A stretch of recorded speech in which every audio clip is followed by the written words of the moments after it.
સવાર પડે એટલે સૂર્ય ઉગે અને સાંજ પડતા એ આથમવા લાગે. સૂર્ય આથમી જાય એટલે અંધકાર છવાઈ જાય. સૂર્ય ઉગે એટલે અજવાળું થાય. આ અજવાળું થતાં મનુષ્ય અને પ્રાણીઓના દિવસની શરૂઆત થાય. દરેક વ્યક્તિ પોતપોતાના કામ ધંધે લાગી જાય. સૂર્યથી વનસ્પતિઓને પોષણ મળે, એનો વિકાસ થાય. મનુષ્યને પણ સૂર્યપ્રકાશથી શરીરમાં સ્ફૂર્તિ જાગે, જાત જાતના ફાયદા થાય. આ સૂર્યના કિરણોથી દુનિયા ચાલતી હોય છે. અને આ જે પ્રકૃતિમાં સૂર્યના કિરણો દરમિયાન જે પ્રક્રિયાઓ થતી હોય, કે સૂર્યના આથમ્યા પછી જે પ્રક્રિયાઓ થતી હોય છે, કે કોઈ વ્યક્તિનું મૃત્યુ થાય, કોઈનો અકસ્માત થાય, કોકનું ખૂન થાય, કોઈક વ્યક્તિ ગાડી ચલાવે, આ દરેક પ્રક્રિયાઓ સૂર્યપ્રકાશમાં જ્યારે થતી હોય છે, ત્યારે આ તમામ પ્રક્રિયાઓને સૂર્ય સાથે કોઈ લેવા દેવા હોતી નથી. અને સૂર્યને આ કોઈ પણ પ્રક્રિયાઓ સાથે કોઈ પણ જાતનો સંબંધો નથી. સૂર્ય ઉગે અને આથમે એની એ પ્રક્રિયા કરે, અને બીજી જે પ્રકૃતિમાં જે પ્રક્રિયાઓ થાય એ થતી રહે. એવી જ રીતે આપણે ન્યાયાલયમાં જોઈએ છીએ કે ન્યાયાલયમાં ન્યાયાધીશ હોય, એ આસન પર બેઠા હોય. એ બંને પક્ષો હોય, જે ફરિયાદી પક્ષ હોય અને સામે પક્ષ હોય. બંને પક્ષને સાંભળે, બંને પક્ષની દલીલોને સાંભળે, એ બંને પક્ષોએ મૂકેલા એવિડન્સને જુએ, એ બંને પક્ષે મૂકેલા કાગળિયાઓને જુએ, વાંચે, અને એ દલીલો પણ સાંભળે. આ જજ આ બંને વ્યક્તિઓને સાંભળીને, જે પક્ષકાર હોય એને સાંભળે, એની દલીલોને અવલોકન કરી અને કાયદાના મુજબ એ પછી એના ઉપર એ પોતાનો જજમેન્ટ આપે. આ જજમેન્ટથી કોઈ એક પક્ષને ફાયદો થાય, કોઈક એક પક્ષને નુકસાન થાય, કોઈક એક પક્ષની ફેવરમાં આવે, કોઈક એક પક્ષની વિરુદ્ધમાં જાય. પણ જજને આ જે એનો જે ચુકાદો હોય છે, જે જજમેન્ટ હોય છે, એની સાથે કોઈ લેવા દેવા નથી હોતી. કારણ કે એ કોઈ પણ જજમેન્ટમાં રહેલા બંને પક્ષોની કોઈ પણ વસ્તુ સાથે સંકળાયેલો નથી. એ આ રીતે પોતાની જાતને અલિપ્ત હોય છે. એને એ કોઈ પણ વસ્તુ કે એની સાથે કોઈ પણ જાતની લેવા દેવા હોતી નથી. એવી જ રીતે આ ભગવાન છે, જે ભગવાનની અહીં વાત કરવામાં આવી છે, એને પણ પોતે જે પ્રકૃતિમાં પ્રક્રિયાઓ ચાલતી હોય છે, દરેક જણ વ્યક્તિઓ કર્મ કરે છે, અને એ કંઈ પણ વસ્તુ કરે છે એના સાથે કોઈ લેવા દેવા નથી હોતી. એની સાથે કોઈ પણ જાતનું બંધન હોતું નથી. એ જ વસ્તુ આ શ્લોકમાં ભગવાન આપણને સમજાવી રહ્યા છે. ભગવદ્ ગીતાનો અધ્યાય 9, શ્લોક 9. ન ચ મામ તાની કર્માણી નિબધન્તિ ધનંજય ઉદાસીનવત આસીનમ અસક્તમ તેષુ કર્મસુ. જો ગુજરાતીમાં આ શ્લોકને આપણે કહીએ તો, હે ધનંજય, આ સર્વ કર્મો મને બાંધી શકતા નથી. હું જાણે કે ઉદાસીન રહેલો હોઉં તેમ આ સર્વ ભૌતિક કર્મોથી સદૈવ વિરક્ત રહું છું. બીજા શબ્દોમાં કહીએ તો, હે ધનંજય, એ કર્મોમાં આસક્તિ વિનાના અને ઉદાસીનની જેમ સ્થિત મુજ પરમાત્માને એ કર્મો નથી બાંધતા. ભગવાને જે આગલા શ્લોકોમાં જગત રચનાની બધા કર્મો કરતા રહેવા છતાં પણ ભગવાન તે કર્મોના બંધનમાં પડતા નથી. એ જે વાત કહી હતી એ વસ્તુને, એ મૂળ તત્વને સમજાવવા ભગવાન આ શ્લોક કહે છે. ભગવાન કહે છે કે હું તટસ્થ અથવા ઉદાસીન અથવા અસ્પૃષ્ટ રહું છું. કારણ કે જે કર્મો થતા હોય છે એની ફળની મને આસક્તિ નથી. પાછું એવું કે હું કરું છું એવો મને કોઈ પણ જાતનો અભિમાન નથી, અહંકાર નથી. હું જાણું છું કે આત્મા અકર્તા છે, તેથી પ્રલય તથા ઉત્પત્તિના કાર્યો મને બંધન કરતા નથી, મને બાંધી શકતા નથી. ભગવાન કહે છે કે આ કર્મો જગતની ઉત્પત્તિ તથા પ્રલયના કર્મો છે. પૃથ્વીના પ્રલયનું પણ હું કારણ છું, પૃથ્વીમાં જે પ્રકૃતિ છે તથા તેની પ્રવૃત્તિઓનું પણ હું એક કારણ છું. છતાં પણ જે આ જે વસ્તુઓ, જે પ્રવૃત્તિઓ, જે વસ્તુઓ થાય છે એ તરફ હું ઉદાસીન હોવાથી જ નથી હું કંઈ કરતો કે હું નહીં થવાને પ્રેરતો. ભગવાન આ શ્લોકમાં પોતાને જે પ્રકૃતિમાં થતી પ્રવૃત્તિઓથી આતાને અલગ તારવે છે. આપણે જોઈએ છે કે ભગવાન આધ્યાત્મિક જગતમાં વ્યસ્ત હોય છે. આ ભૌતિક જગતના કાર્યો સાથે એને કશી જ નિસ્બત હોતી નથી. ભગવાન સનાતન, દિવ્ય, આનંદમય આધ્યાત્મિક કાર્યોમાં વ્યસ્ત રહે છે, પરંતુ આ ભૌતિક સાથે એને કોઈ પણ જાતની નિસ્બત હોતી નથી. આ તમામ ભૌતિક કાર્યો ભગવાનની વિભિન્ન શક્તિઓ દ્વારા થાય છે અને ભગવાન હંમેશા આ સૃષ્ટિના ભૌતિક કાર્યો પ્રત્યે હંમેશા ઉદાસીન રહે છે. ભગવાન કહે છે કે સમસ્ત જગતની જે ઉત્પત્તિ થાય, એનું જે પછી પાલન થાય, અને પછી જ્યારે ઉત્પત્તિ અને પાલન થયા પછી જ્યારે એનો સંહાર થાય કે એનો વિનાશ થાય, એ વગેરેના નિમિત્તે ભગવાન વડે જેટલી પણ ક્રિયાઓ થાય છે, જેમનું આગલા શ્લોકમાં સંક્ષેપમાં વર્ણન થઈ ગયું છે, તે બધી જ ક્રિયાઓને લક્ષિત કરવા માટે અહીં ભગવાને કર્મ પદનો ઉપયોગ કર્યો છે. ભગવાન તે કર્મોમાં અથવા તેના ફળોમાં કોઈ પણ રીતે આસક્ત થતા નથી. તેથી જ ભગવાન માટે અહીં આસક્તિ રહિત રહેવું કહેવાય છે. અને માત્ર અધ્યક્ષતા માત્રથી પ્રકૃતિ વડે પ્રાણીઓના ગુણ કર્મ અનુસાર તેમની ઉત્પત્તિ વગેરેને માટે જે ક્રિયાઓ કરવામાં આવે છે, તેમાં કર્તૃત્વાભિમાનીથી અને પક્ષપાત રહિત થઈને નિર્લિપ્ત રહેવું, એ જ કર્મોમાં ઉદાસીનતાની જેમ સ્થિત રહેવું, એ ભગવાન કહે છે. અહીં ભગવાને એવો ભાવ દર્શાવ્યો છે કે કર્મો અને તેમના ફળમાં પોતે આસક્ત નહીં હોવાથી, પોતે કર્તૃત્વાભિમાન અને પક્ષપાત રહિત હોવાથી તે કર્મો ભગવાનને બાંધનારા બનતા નથી. એટલે ભગવાન તે કર્મોથી બંધાતા નથી. બીજા લોકો માટે જન્મ મરણ, હર્ષ શોક, સુખ દુઃખ વગેરે કર્મફળી રૂપી બંધનથી છુટકારો મેળવવા માટે એક સરળ ઉપાય છે. જે મનુષ્ય આ તત્વને સમજી ને આ પ્રમાણે કર્તૃત્વ અભિમાનથી અને ફળની આસક્તિ રહિત કર્મો કરે છે, તે અનાયાસે જ કર્મના બંધનોમાંથી મુક્ત થઈ જાય છે. એટલે જે આપણે આગળ વાત કરી હતી કે ભગવાન આ સર્જન વિસર્જન પાલનની જે પ્રક્રિયાનું ચક્ર હંમેશા ચલાવતા રહે છે. એના સંદર્ભમાં આપણે એક ચકદોડનું ઉદાહરણ જોયું હતું કે ચકદોડ ફેરવવા માટે વ્યક્તિ ધક્કો મારીને ચકદોડ ફેરવ્યા કરે. જેવી વ્યક્તિ એ ચકદોડ ઉપર પોતાનો ધક્કો મારવાનું કે આજના જમાનામાં ઇલેક્ટ્રિસિટી બંધ કરવામાં આવે તો એ ચકદોડ ગોળ ગોળ ફરતું બંધ થઈ જાય છે. આજના જમાનામાં તો ઇલેક્ટ્રિસિટીનો ઉપયોગ થાય છે. મોટા મોટા ચકદોડો છે, એમાં જો ઇલેક્ટ્રિસિટીનો સપ્લાય બંધ કરવામાં આવે તો એ જે ચક્ર, તે ચકદોડ જે ગોળ ગોળ ફરતું હોય, ઉપર નીચે થતું હોય, એ બંધ થઈ જાય છે.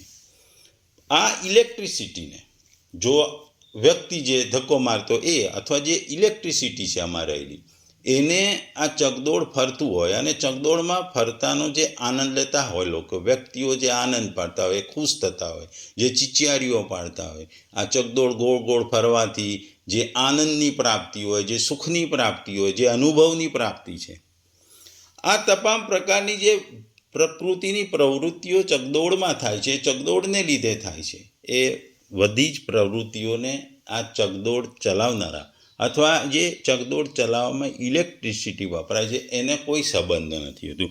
એને કોઈ વસ્તુની આ ચકદોડના આનંદ સાથે કોઈ દેવા નથી હતી. એટલે ચકદોડમાં થતી જે ભૌતિક પ્રકૃતિઓની પ્રક્રિયાઓ છે, એને ચકદોડ ચલાવનારા કે ચકદોડ ચલાવવા માટે વપરાતા ઇલેક્ટ્રિસિટીને એટલે કે ઇલેક્ટ્રિક કરંટને કોઈ લેવા દેવાતી નથી. એ જ વાત ભગવાન અહીં આ શ્લોકમાં આપણને કહે છે. ભગવાને કીધું ને કે હે ધનંજય, તે સૃષ્ટિ રચના વગેરેમાં જે કર્મોમાં આસક્તિ વિનાને ઉદાસીનતાની જેમ સ્થિત મુજ પરમાત્માને એ કર્મો બાંધતા નથી. જજ આપણે જોયું કે ન્યાયાધીશ જે જજમેન્ટ આપે છે, એ ન્યાયાધીશને કોઈ બંધન કરતા એટલે બાંધતું નથી. કારણ કે એ જજમેન્ટ જે પક્ષ વિપક્ષ, જે ફરિયાદી અને હોય છે એને બાંધતું હોય છે. ભગવાનને જેમ અહીં કર્મો બાંધતા નહીં એમ ન્યાયાધીશને એ જજમેન્ટ બાંધતું નથી. એ રીતે ચકદોડના થતી પ્રક્રિયાઓ, ચકદોડમાં મળતો આનંદ પણ ચકદોડ ચલાવનારા વ્યક્તિને અથવા ચકદોડ ચલાવવા માટે વપરાતા ઇલેક્ટ્રિક કરંટને પણ કોઈ બાંધતું નથી. આપણે જોયું કે આ જ વસ્તુ આ શ્લોકમાં ભગવાન સમજાવી રહ્યા છે.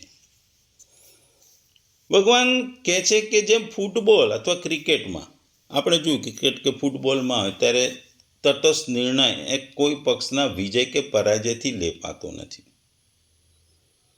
તેમ ઈશ્વર પણ આ સૃષ્ટિના સર્જનથી કે વિસર્જનથી લેપાતો નથી, કારણ કે તે અસંગત કે ઉદાસીન, નિર્વિકાર તથા મુક્ત સાક્ષી માત્ર છે.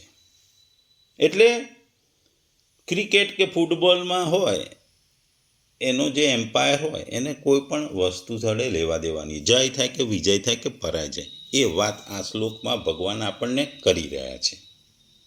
ભગવાન કહે છે કે તમે કોઈ બી વસ્તુ જુઓ છો, ઝલક જુઓ છો, જિંદગીમાં ઝલક જુઓ છો, તો ઝલક જોશો તો તમને ખબર પડશે કે એ જે ભૌતિક ક્રિયાઓ ચાલે છે એ બધી પ્રક્રિયા છે. આ બધી પ્રક્રિયા એ ભૌતિક પ્રવૃત્તિઓ એક પ્રક્રિયાનો ભાગ છે.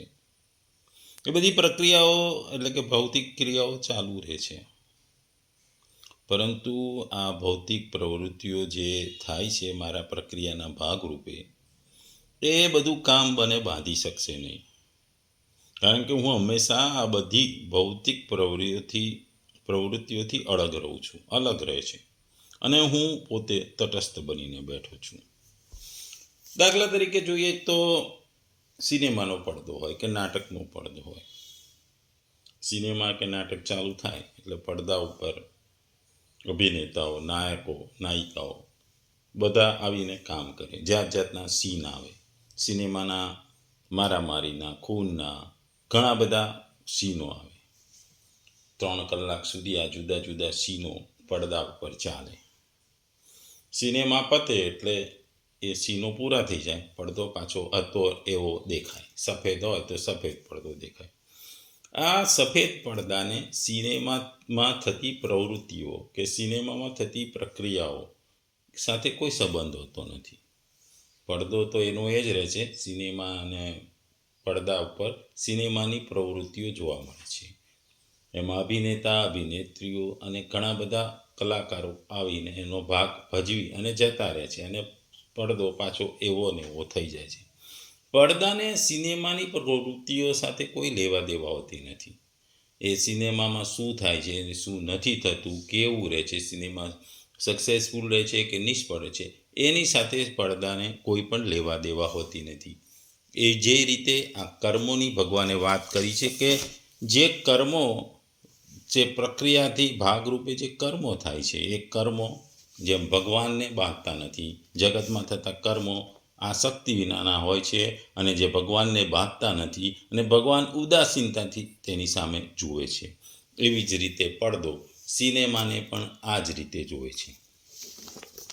ટૂંકમાં ભગવાન આ શ્લોકમાં ઘણું બધું કહી જાય છે. ભગવાન કહે છે કે મહાસર્ગના આદિમાં પ્રકૃતિને પરવશ થયેલા પ્રાણીઓ તેમના કર્મ અનુસાર વિવિધ પ્રકારની રચના રૂપી જે કર્મ છે એ તેમાં મારી આસક્તિ નથી હતી.